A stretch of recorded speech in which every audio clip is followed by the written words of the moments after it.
آمل أن تكونوا مستعدين للمتحدثة التالية المثيرة للاهتمام وذات الرؤية الثاقبة. تميمة أنام، مؤلفة كتاب الزوجة التي أسست شركة ناشئة التي ستكشف لنا عن التحيز لصالح الرجل المتأصل غالباً في بيئات عمل الشركات الناشئة وأنظمة ريادة الأعمال.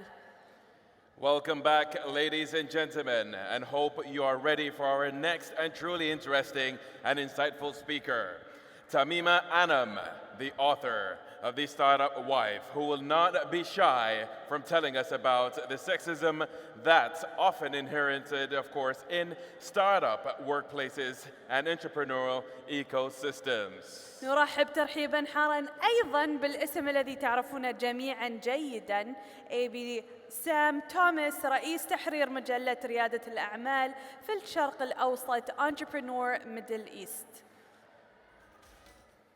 Warm welcome also to a name that you all know so well, AB Sam Thomas, editor and chief entrepreneur of Middle East, and of course Tahmima and AB. The stage is yours.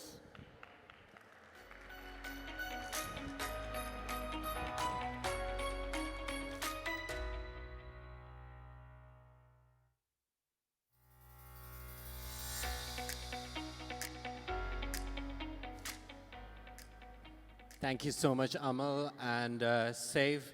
I just want to give a shout out to them. They've been doing such a great job over the last 2 days. And I also want to mention it's Safe's birthday today. So do wish him a happy birthday if you see him. Happy birthday, Safe.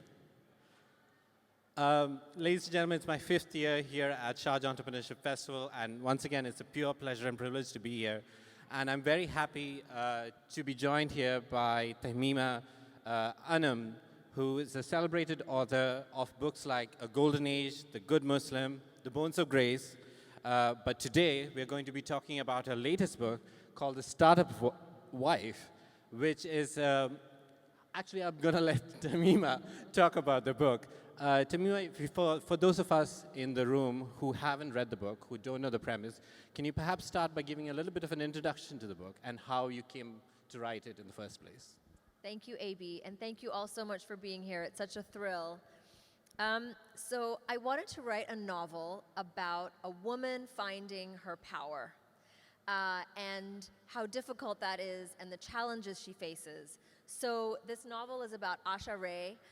She is a brilliant coder and a very confident young woman, and she comes up with an algorithm for a world-changing new social media company. And she starts this company, and her husband is the co-founder. So the novel is about power within a marriage. It's about female entrepreneurship and the challenges that this character faces and how she overcomes them and how she steps into her power. Tahmima, how did you come to write this book in the first place? Where did the inspiration come from? What are the kind of characters you saw in real life that you brought into the book, if you can reveal them? Absolutely. So I work for a startup. It's a music tech company in London, and the startup was founded by my husband. So over the course of the 10 years that we have been working at the startup together, he's the founder, so I'm not an Asha character. It wasn't my idea. A lot of the themes in this book are, even though Asha is the creator of this algorithm, her husband ends up taking the limelight. That wasn't true in my life. However, I got to have a sort of bird's eye view on what it was like to be a woman in tech. And because I was also wearing my novelist's hat, I was sort of taking mental notes. And I was noticing something that we don't really talk about. So one of the amazing things about technology and one of the incredible things about being in the startup world is that the world seems limitless.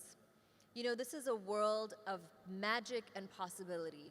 And why are we all here? Why are we all so attracted to the idea of being entrepreneurs, the idea of working for startups? It's because they feel fundamentally like they're going to change our world.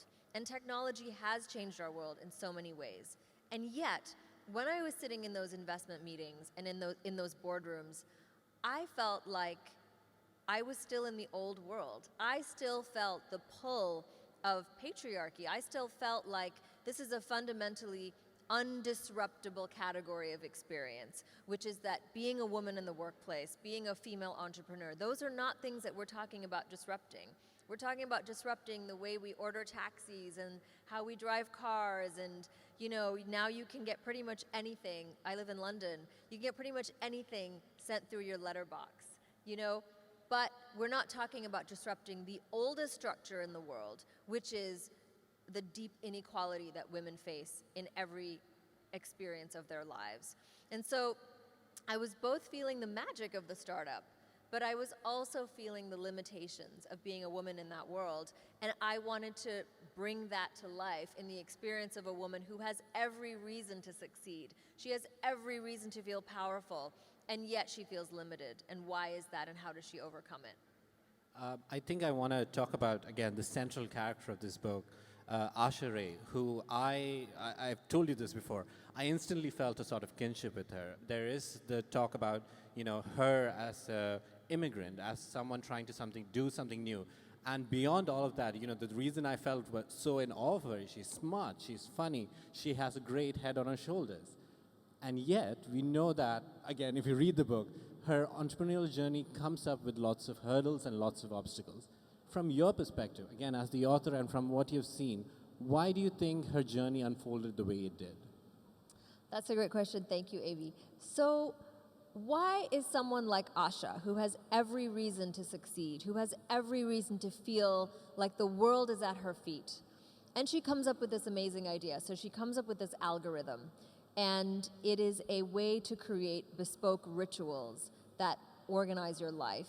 And it's a social media company where you connect with people around the things that are meaningful to you, as opposed to, something that's more shallow, like your kind of self-image. And people really feel a deep connection to this, and they get millions of users, and everybody feels like it's the social media company that is kind of more meaningful and more powerful than the sort of Facebooks and Instagrams of the world. So why doesn't Asha feel like she's on top of the world? And the reason is twofold. One, that tech culture is still very much it's a bro culture, okay? It's a culture that idealizes male visionaries and male founders. So when they go to their pitch meetings and when they're trying to get funding, when she tries to do the pitches, it doesn't work. People don't buy it. And then she says to her husband, who kind of had inspired the idea, she says his name is Cyrus. And the reason that I gave him that name is because when you hear the word Cyrus, you automatically think Cyrus the Great. She says to Cyrus, you should be the CEO, you be the visionary, and the sort of the kind of the person that people identify with, and I'm just going to write the code. I'm just going to be in the background. And it works. It totally takes off, and people start to see Cyrus as like a messiah sort of figure. And I wanted to give him that character because when we think about the visionary tech leader, we think about Steve Jobs or Jeff Bezos, or we think about Elon Musk, all these male characters. So she is fighting against that trope. And when you go out there and you want to be a female founder and entrepreneur, you are also fighting against those tropes. We are hardwired in our brains, in the generations that we have come to see men as prophets and messiahs, to not see a woman as being in that leadership position. So she's fighting against centuries, and she's fighting against herself. So even though she came up with the idea, she's the one that pushes Cyrus to the front and sort of retreats.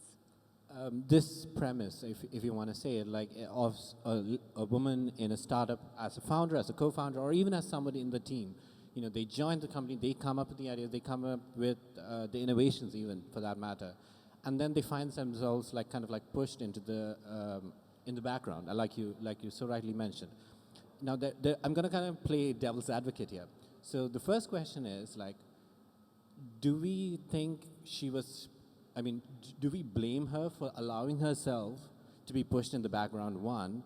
Or two, what should she have done differently to not be in that position, from your perspective again? And I speak, again, for a lot of female founders, a lot of female team members in startup cultures, in large corporate enterprises, where they feel they're being sidelined, they feel they're not getting their time in the sun, so to speak. How do they get out of it? And again, I think there's a lot to be said, like what you said. There is years and years of patriarchy already there. To be aware of those issues is the first step, I think. But how do we make sure that this doesn't continue in a long term? Yeah, so I think that we were talking about this before, and we were saying, can we expect someone like Asha, who lives in the same system that we live in, who has been programmed to sort of retreat into the background, can we expect her to step up and claim her space? And can we expect that of ourselves? So as a woman in the tech world, you're doing two things. You're on two parallel tracks. One is you're just doing your job. You know, you're doing your actual job. You're raising funds. You're coming up with a marketing campaign. You're building a product. At the same time, you have to be aware of the space that you're taking up. You have to also be advocating for yourself and be hyper aware of the ways in which the system is basically rigged against you. And can we expect Asha to have that awareness? Now, as a novelist, I get to create my own worlds and my own characters. And the way that I made this real for Asha is that she's fighting not against a kind of imaginary system. She's fighting against the person that she loves most in the world, which is Cyrus. So she builds him up, she makes him the CEO, he becomes worshipped and adored by millions of people, and then she suddenly realizes, oh, this was mine. This was my thing that I gave away. I have to take it back. And the central sort of like struggle and journey that she goes on, and that I think we all go on as women and as female entrepreneurs, is at what point do we claim our power? At what point do we step into our sort of greatness and say, this is my space, I am taking this space back? And I guess in the story, because it's also a love story, the question is like, will Asha and Cyrus stay together when she claims her power? And do we want them to stay together? Or do we want her to go off on a journey and just really not allow herself to be held back by anything, whether it's love or the system or the culture that exists all around her? Do we want her to just kind of burn everything down and just go on her own way? So that's really one of the questions and one of the sort of mysteries in the novel, which is like, are they going to stay together, and do we want them to stay together? Let's talk about this. I know we discussed this between the two of us about relationships when you are in the startup space. You know, again, Asha and Cyrus, husband and wife, but even otherwise, you know, the people. I mean, if you're single, for instance, the relationships you have with your family, the relationships you have with your boss, the relationships you have with people around you. How do we make those relationships work while still trying to do everything else as an entrepreneur, as a founder? And I ask this because we often talk about, you know, we talk about mental health and things like that. We're talking a lot more about it now. But are we talking about the relationships that we make and how that affects us, our psyches as entrepreneurs? From your perspective again, please. So I live with and am married to a tech founder. And it has been a really interesting journey. So when we got married, neither of us thought we were going to go into that world. We were both academics. In fact, we met in graduate school, and he was studying philosophy, and I was studying to be an anthropologist. And as it turned out, he became an accidental entrepreneur. And I watched our relationship really transform, and I watched this person who I love so much take on the mantle of being a CEO. And suddenly he was running a team of 100 people, and he had 100 people doing exactly what he was saying, and he was the visionary. And I found that journey so fascinating, and I realized that it's something that we don't talk about, which is that the entrepreneurial journey is magical and incredible and tough and will break your heart and will make you, and it's the biggest, one of the biggest adventures we can go on, right, is building a company, building something that's going to really have an impact on millions of lives. And that person is going to go home every day, and they're going to talk to someone about what just happened that day. All the little heartaches, all the roller coaster rides, and we never talk about who that person is. And because we live in a sort of, in the world that we do, it tends to be a male CEO and a woman, you know, at home listening to that story. And because I was also working at my husband's company, I got to see it from much closer. And I think that there is a real conversation to be had about what is a startup marriage, what is a startup relationship, and what are you really signing up for? So when you decide to become an entrepreneur, whether you're a man or a woman, you think, okay, I've got to raise funds, I'm going to work really hard, there's going to be no boundaries, this is so great. we never think, you know what, I'm probably not going to see my family as much as I used to. I'm not going to be there at the birth of my niece or nephew. I'm going to miss anniversaries. My husband, you know, I told him, I said, you're going to wake up in 10 years, and the only reason you're going to have any friends is because I kept those relationships alive, because you don't have time. And this is something we don't talk about. And so I started a podcast, which unfortunately had to be on hold because of the pandemic, called The Startup Wife, where I interview founders and their partners. And I ask them sort of what is the relational cost of this journey?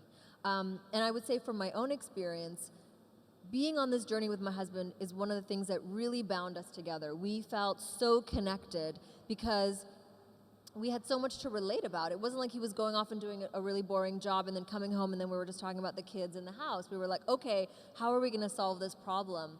You know, the business went through so many ups and downs. On the other hand, I had to take on a role that I never imagined that I was going to have to take on. And I was, when I was coming to Sharjah, I was coming on this trip and I was going to be gone for 2 days. And I thought, okay, what's everyone going to eat? And, you know, have I taken care of everything? And then I realized, you know what? He just walks out that door. He travels all the time, and he doesn't ask me what I ate for dinner. That's not on his mind. He's just single-mindedly doing his job. So I think that playing that role of being a startup partner, while also trying to maintain my own sense of identity and my own sense of self, has been a really one of the big challenges of the last 10 years. And I would love for people who go on that journey, whether it's together as co-founders and as people in a relationship, or just, you know, people who are being the supportive partners of entrepreneurs. I would love for us to talk more about that. Not just what is the mental health cost of being an entrepreneur, but what is the relational cost? What does that mean? And also the relational benefit. So I don't think it's all bad. I think there are some really wonderful things that happen when you go on a journey with someone, but it's definitely it's a very particular experience and not one that we talk about a lot. I kind of want to like lean into this particular topic because, like you said, these journeys can be a roller coaster of sorts, and yes, it can bring people together, but it can also bring people apart. And I can tell you from a personal perspective, yes, I've seen so many relationships crumble, or maybe just simply not work out, just because like they are in that entrepreneurial space, based off, you know, again, the fictional story of Asha and Cyrus, plus your own story, plus the podcast that you've done. What are the factors that make it work? What are the factors that don't make it work? I'm putting you on the spot here. That's such a great question, and I wish I had the answer to that. So I'll tell you a little story. So I was thinking about writing this book, and I went to meet a friend of mine who does executive recruiting for some of the top London startups.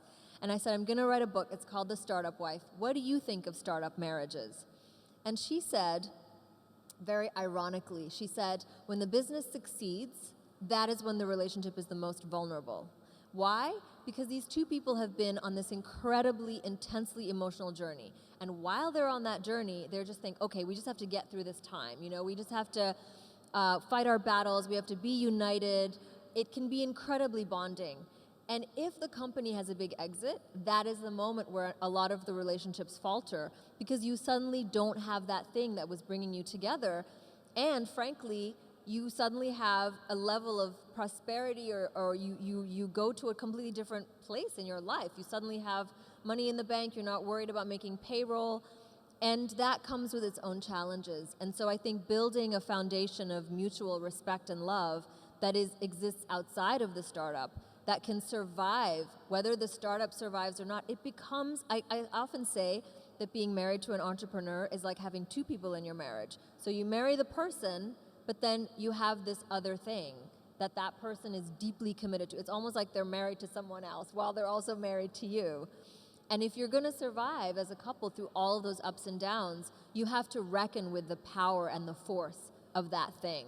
And it can sometimes be really overwhelming. And I don't have the answer. I would say that for my husband and I, because we met before he became a CEO, we had so many things to relate about, such deep connection that sort of went beyond the business. I have great faith that we're going to stay together no matter what happens to the startup, but I thought that was such an interesting point. She said sometimes when a business is faltering or doesn't succeed, the couple stays together. And sometimes when the business succeeds and there's a big exit, they don't stay together because the relationship cannot survive this fundamental shift in the sort of focus, you know, losing this thing that has been binding you together for the duration of your relationship. Thanks, Tahmima. I do want to kind of like bring back our conversation to, you know, the entrepreneurial space and, you know, women in this particular space. You know, I mean, again, we've been talking about things like, you know, how they're being held back. And there are a couple of things, I mean, I personally believe this to be true. Like I say, being an entrepreneur is tough, but it's harder to be a female entrepreneur. And this is not me trying to give them special preference, but it's actually true because I see how I think some of the most eye-opening moments for me was when, you know, there was a female entrepreneur trying to sell a femtech product, and she was trying to explain it to a panel of male investors. Nobody got it. And she came and told me, like, yeah, nobody got it. They were completely looking at it blank. Another example is, like, there are so many other microaggressions that happen. Again, Asha goes through quite a few of them, you know, where either they are, like, looked at as, like, okay, please don't make a big deal out of it. Kind of like, let's just get on with it so that let's not highlight that issue. Again, Asha as an immigrant, there were kind of like some of those racial microaggressions as well, where, you know, just a few days ago, honestly, I saw it happen right in front of me, and there was a question of, okay, like, how do we negotiate it, wherein they say something that's incredibly sexist or something that's incredibly wrong, but do you actually call it out? In my personal case, it was a situation where, well, this guy, an entrepreneur was talking about, like, yes, I have got a lot of, you know, female managers on my team. They're great at what they do. And then he goes on to add a line to it, saying, but hey, don't call me a feminist or something. That's not what I do. And at that moment, I was like, okay, what's my role here? Do I educate him? And I'm curious to hear what's your point of view. Where do women come in? Or even like people who want to support women, how do they navigate such situations? So I think the reality is that for so many of you young women who are thinking about starting companies and becoming entrepreneurs, I think the reality is that many of you, unfortunately, are going to drop out at some point in the process. You're either going to lose your confidence at the beginning, or somebody's not going to fund you, or you're going to get funded, but you aren't going to be able to go to that next level. And why is that the case? We really have to solve this problem. Why do women drop out of this journey? And we need to also think about what is it that you have to say to yourself in order to not drop out of this journey.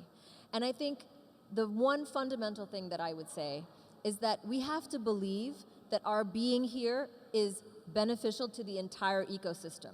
That women are not being put in positions of power because of some kind of diversity quota or because we're feeling like we have to be more equal because it's some kind of politically correct thing to do. We have to believe that our presence in leadership positions in startups is better for the ecosystem. And every study that has ever been done about teams and leadership positions and the diversity of teams says that a company will be more successful, commercially successful. Not just successful in a kind of socially progressive way, but commercially successful if the team is diverse, if there are women in leadership positions. So the number one thing is to believe that your position and your presence in a leadership position is good for everybody. It's good for you, it's good for women, and it's good for men. It's good for society, it's good for the startup ecosystem. So that's the number one thing. And I think we don't say that enough. We talk about the political need for equality. We talk about the social need for equality. Let's talk about the commercial need for equality and how important it is that women take up leadership positions. And we don't hear that enough. So I think let's stop there, because I think it's if there's one message that I want to give women, I think that's it. Obviously, we want to talk about putting women in positions of power, not just within startups, but also as VCs, as people who make the laws. We want to, obviously, a woman running a femtech company who's talking to a room full of men. I had this exact experience. So I was on a board that was all male, and I was the only woman. And these VCs had come for a board meeting at our company, and they said, oh, haha, I was just pitched a product, a product that deals with women, some kind of female-oriented product. And he was so uncomfortable, and he couldn't even say the words. And I was just listening, and I thought, what might it have been like for that woman to be making that pitch to a room full of men who had no idea what her product was. They didn't believe in its value, and of course they weren't going to fund her business. If there is not a woman in that room, that business is never going to succeed. So we need to see women in all levels, and especially as the ones who are receiving these pitches, who are on the other side of the table. We definitely need, that to be the case. Now, we've been talking, AB, about bringing men into the conversation. Should we talk about that a little bit? Yes, I was just going to say the last 5 minutes for the male counterparts in the room. Like, what's your message for them, for sure? So I really believe that we need to have a dialogue and a conversation in which men feel as empowered to have this conversation, who feel confident enough to say, I am also a feminist. And this is part of my mission. This is not something that I'm doing for you. This is something that I'm doing because I believe in it. And so this comes back to the point of, like, we believe that women in leadership positions is a better situation for everybody. And sometimes women ask me, what is the one thing that you would change? What is the one piece of advice that you would give?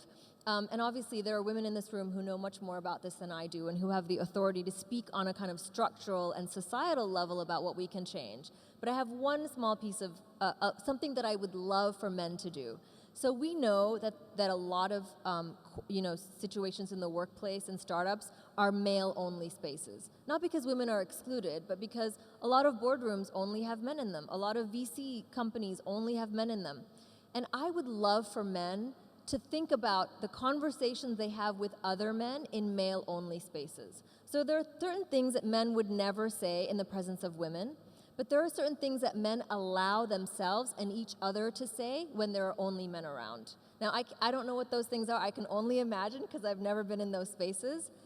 But I would love for men to become aware of their language when they're with other men, and to make it taboo to say sexist things, even in a male-only space. So even if a woman is not within 100 miles of you, I would like men to say to themselves, like, I am not going to allow this sexist comment to pass.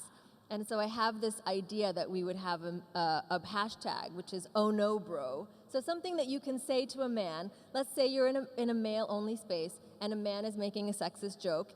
And obviously, as a man, you don't want to be that guy who's such a downer, who's like, oh, I think that's a little bit sexist. You don't want to be that guy, because you seem like you're just letting everybody down, and you're not letting it be light and funny. But maybe there's a light and funny way for a guy to say to another guy, oh no, bro. Like, we're not going to say that, even if there isn't a woman in the room. And I think if we start to notice our language, even when there's nobody listening, that language, and I'm a writer, so words matter. There are certain sexist comments and jokes that we should stop making, even when nobody's listening. And I would love for that to be one tiny change. And I would love for the men in the world to really embrace that and take that change on. I just want to say thank you, because now I have my answer for that guy. I can say, oh no, bro, I'm a card-carrying feminist. Just to steal a phrase from you. Thank you so much, Tahmima. Let's give Avi a round of applause for that. Sorry, we are running out of time, but I do want to say Tahmima is still going to be around. She's having a book signing ceremony, plus she's doing a session with our very lovely Sally Musa in the Wisdom Space right outside. So please, Tahmima, a real pleasure to speak with you, and thank you so much for being a part of the Sharjah Entrepreneurship Festival. Thank you, AB, and thank you all so much.